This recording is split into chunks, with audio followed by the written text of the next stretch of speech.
Hello friends, അടിപൊളി ഒരു ചക്കപ്പുഴുക്ക് ഉണ്ടാക്കിയാലോ? അപ്പോൾ അതിന് വേണ്ടിയിട്ട് ചക്ക നല്ല കൊത്തി അരിഞ്ഞ് അതിൻ്റെ ചുള മാറ്റിയെടുത്ത് വെച്ചിട്ടുണ്ട്, കുരു മാറ്റിയെടുത്ത് വെച്ചിട്ടുണ്ട്. അപ്പം ഞാനിപ്പോൾ ചക്കയുടെ കുരു കുക്കറിൻ്റെ അടിയിലിട്ട് കൊടുത്തു, അതിൻ്റെ ചുളയും എല്ലാം അരിഞ്ഞത് കുക്കറിൻ്റെ മേലെ ഇട്ട് കൊടുത്തു. പിന്നെ ഒരു 10-20 ചെറിയുള്ളി നന്നായി ചതച്ചിട്ട് ചേർത്തിട്ടുണ്ട്.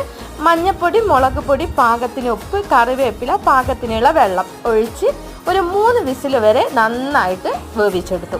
അതിനുശേഷം ഒരു പാൻ അടുപ്പത്ത് വെച്ചു.